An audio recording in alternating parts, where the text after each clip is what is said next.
Selamat pagi Bapak Ibu yang dikasihi oleh Tuhan. Bagaimana keadaan kita? Bagaimana kabarnya pada pagi hari ini?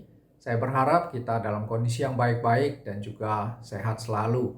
Terus ada di dalam penyertaan dan perlindungan Tuhan. Nah, kembali pada pagi hari ini kita akan melanjutkan perenungan kita dari firman Tuhan yang saya ambil dari surat 1 Yohanes pasal yang kedua, ayat yang pertama sampai kepada yang kedua. Surat 1 Yohanes pasal yang kedua, ayat pertama sampai yang kedua, pada bagian ini dikatakan demikian, "Anak-anakku, hal ini kutuliskan kepada kamu supaya kamu jangan berbuat dosa. Namun jika seorang berbuat dosa, kita mempunyai seorang pengantara pada Bapa, yaitu Yesus Kristus yang adil. Dan ia adalah pendamaian untuk segala dosa kita, dan bukan untuk dosa kita saja, tetapi juga untuk dosa seluruh dunia." Bapak Ibu, saya yakin sekali bahwa kita yang sudah menerima anugerah keselamatan daripada Tuhan, kita tahu sekali bahwa sekalipun kita sudah menerima pengampunan dosa, dilahirkan kembali oleh kuasa Roh Kudus, itu tidak berarti bahwa kita sudah menjadi orang sempurna, tidak berarti bahwa kita sudah tidak bisa berbuat dosa, jatuh ke dalam hal-hal yang bertentangan dengan kehendak Tuhan. Justru di dalam kehidupan kita sebagai orang Kristen, kita adalah orang yang penuh dengan perjuangan untuk mengalahkan segala hal-hal yang masih berdosa, segala hal-hal di dalam diri kita yang masih menjadi bagian daripada kebiasaan-kebiasaan lama yang belum seturut dengan kebenaran firman Tuhan, yang harus dikikis, harus dibuang habis, harus dilenyapkan dari dalam diri kita. Nah, itulah sebabnya di dalam kondisi perjuangan dan peperangan rohani seperti itu, maka perjalanan hidup kita sebagai orang Kristen adalah perjalanan hidup yang ada kemungkinan bahwa kita bisa jatuh ke dalam dosa. Di dalam kelemahan kita, di dalam ketidakmampuan kita, di dalam ketidaktahuan kita, di dalam ketidaksengajaan kita, mungkin saja kita bisa berbuat sesuatu yang justru tidak sesuai dengan kebenaran dan kehendak Tuhan.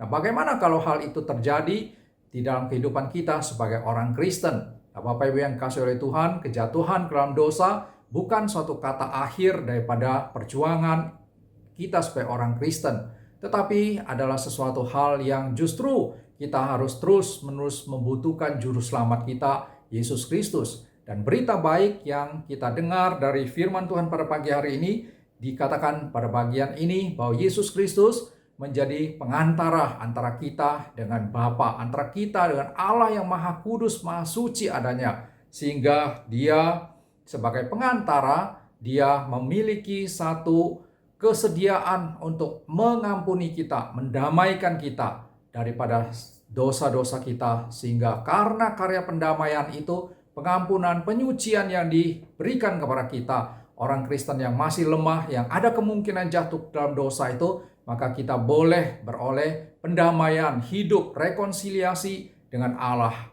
Nah, Bapak Ibu, ini adalah satu berita yang baik. Tetapi satu catatan penting yang harus terus kita ingat, yaitu bahwa jangan kita jadikan kesempatan ini, berita baik ini, bahwa Yesus Kristus menjadi pengantara kita, bahwa Dia bersedia mengampuni, mendamaikan kita, menerima kita sebagai orang yang jatuh ke dalam dosa untuk boleh diampuni dan disucikan sebagai satu kesempatan untuk hidup dalam dosa, untuk melakukan kegiatan atau segala sesuatu perbuatan yang justru sangat-sangat tidak disukai oleh Tuhan. Nah, berita baik ini bahwa Yesus Kristus adalah pengantara kita, bukanlah satu kesempatan, bukanlah satu anugerah yang harus dipermainkan. Tetapi justru kalau ini adalah suatu berita yang baik, maka marilah kita sebagai orang percaya, sebagai orang yang sungguh-sungguh menerima anugerah pengampunan daripada Tuhan, kita menghargai anugerah ini. Kita betul-betul memelihara kehidupan diri kita dengan terus berjalan dan terus di dalam kekuatan Tuhan untuk boleh menyenangkan Dia dan berjuang terus mengalahkan segala sesuatu yang berdosa di dalam diri kita. Kiranya firman Tuhan pada pagi hari ini boleh memberkati kita. Amin.